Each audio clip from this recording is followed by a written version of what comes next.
अध्याय 2 यमलोक का मार्ग और वैतरणी नदी। मृत्यु के बाद आत्मा की भयावह यात्रा। गरुड़ जी भगवान विष्णु के सामने बैठे थे। उनके मन में अनेक प्रश्न उठ रहे थे। पहले अध्याय में उन्होंने पापी मनुष्यों की मृत्यु और यमदूतों के आगमन के बारे में सुना था। अब वे जानना चाहते थे कि मृत्यु के बाद आत्मा यमलोक तक कैसे पहुंचती है। गरुड़ जी ने हाथ जोड़कर पूछा, हे प्रभु, जब यमदूत आत्मा को शरीर से बाहर निकाल लेते हैं तब उसके बाद क्या होता है? आत्मा किस मार्ग से यमलोक जाती है? भगवान विष्णु बोले, हे गरुड़, यह मार्ग अत्यंत कठिन और भयावह है। पापी आत्माएं इस मार्ग में बहुत दुख सहती हैं, लेकिन पुण्य आत्माओं के लिए यही मार्ग सरल और सुखद बन जाता है। आत्मा का अकेलापन मृत्यु के बाद जब आत्मा शरीर छोड़ देती है तब उसे सबसे पहले अपने परिवार की याद आती है। वह अपने घर को देखती है। परिवार वाले उसके शरीर के पास रो रहे होते हैं। कोई उसके नाम से पुकार रहा होता है, कोई उसके शरीर को पकड़कर विलाप कर रहा होता है, लेकिन आत्मा चाहकर भी उनसे बात नहीं कर पाती। उसे तब समझ आता है कि संसार का हर रिश्ता केवल शरीर तक सीमित था। यमदूत आत्मा को पकड़कर आगे ले जाते हैं। पापी आत्मा रोती हुई कहती है, मुझे एक बार अपने परिवार से मिलने दो, मुझे मत ले जाओ। लेकिन यमदूत बिना दया किए उसे खींचते हुए आगे बढ़ जाते हैं। यमलोक का कठिन मार्ग। भगवान विष्णु बोले, हे गरुड़, यमलोक तक पहुंचने का मार्ग हजारों योजन लंबा होता है। उस मार्ग में न पेड़ होते हैं, न छाया, न जल। चारों ओर भयानक अंधकार फैला रहता है। कहीं जलती हुई रेत होती है, कहीं कांटों से भरे जंगल। पापी आत्माएं नंगे पांव उस मार्ग पर चलती हैं। हर कदम पर उन्हें पीड़ा होती है। जो लोग जीवन में दूसरों को दुख देते थे, उन्हें इस मार्ग में वही दुख सहना पड़ता है। जो लोग गरीबों को भूखा रखते थे, वे यहां भूख से तड़पते हैं। जो लोग दूसरों को जलाते थे, वे आग की तपिश सहते हैं। भूख और प्यास की यातना। यमलोक के मार्ग में आत्माओं को भयंकर भूख और प्यास लगती है, लेकिन वहां कहीं पानी नहीं मिलता। कई आत्माएं प्यास से तड़पकर जमीन पर गिर जाती है। तब यमदूत उन्हें मारते हुए उठाते हैं और आगे बढ़ाते हैं। गरुड़ जी यह सुनकर दुखी हो गए। उन्होंने पूछा, हे प्रभु, क्या कोई आत्मा इस पीड़ा से बच सकती है? भगवान विष्णु बोले, हां हे गरुड़, जिन लोगों ने जीवन में अन्नदान और जलदान किया होता है, उन्हें इस मार्ग में भोजन और जल की प्राप्ति होती है। दान का पुण्य मृत्यु के बाद भी आत्मा की रक्षा करता है।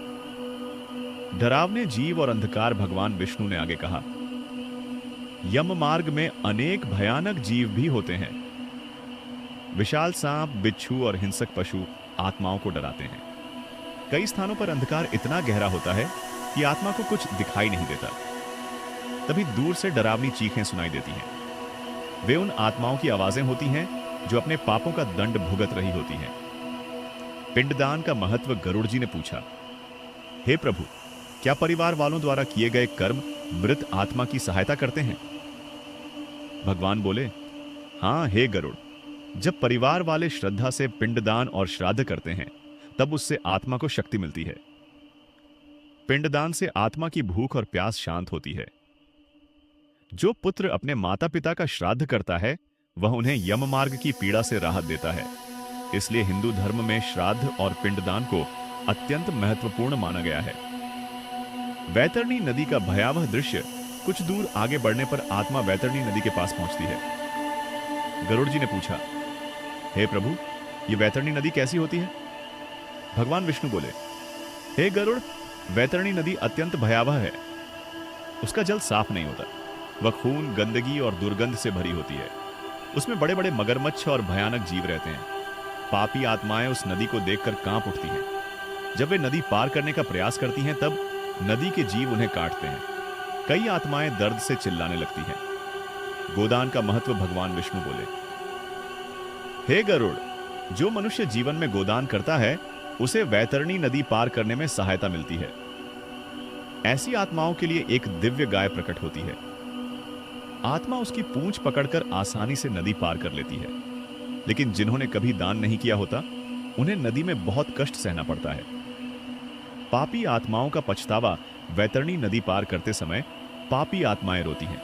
वे कहती हैं, काश हमने जीवन में अच्छे कर्म किए होते काश हमने गरीबों की सहायता की होती, लेकिन तब बहुत देर हो चुकी होती है। भगवान विष्णु बोले, हे गरुड़, मृत्यु के बाद पछताने से कुछ नहीं होता। मनुष्य को जीवित रहते हुए ही धर्म का पालन करना चाहिए। पुण्यात्माओं की यात्रा। गरुड़ जी ने पूछा, हे प्रभु, क्या पुण्यात्माओं को भी यही कष्ट सहना पड़ता है? भगवान मुस्कुराए और बोले, नहीं हे गरुड़, जो व्यक्ति सत्यवादी, दयालु और भक्त होता है, उसके लिए यह मार्ग स्वर्ग के समान हो जाता है। दिव्य दूत उसे सम्मान पूर्वक यमलोक तक ले जाते हैं। उसे भूख प्यास नहीं सताती। उसके मार्ग में सुगंधित फूल और प्रकाश होता है। धर्म का महत्व भगवान विष्णु बोले, मनुष्य को कभी यह नहीं सोचना चाहिए कि मृत्यु दूर है। मृत्यु हर पल उसके साथ चलती है। इसलिए हर मनुष्य को अच्छे कर्म करने चाहिए। दान, धर्म, भगवान का स्मरण और माता पिता की सेवा आत्मा को मृत्यु के बाद भी सुरक्षा देते हैं। गरुड़ जी भगवान की बातें सुनकर भावुक हो गए। उन्हें समझ आ गया कि संसार का सबसे बड़ा धन पुण्य कर्म है।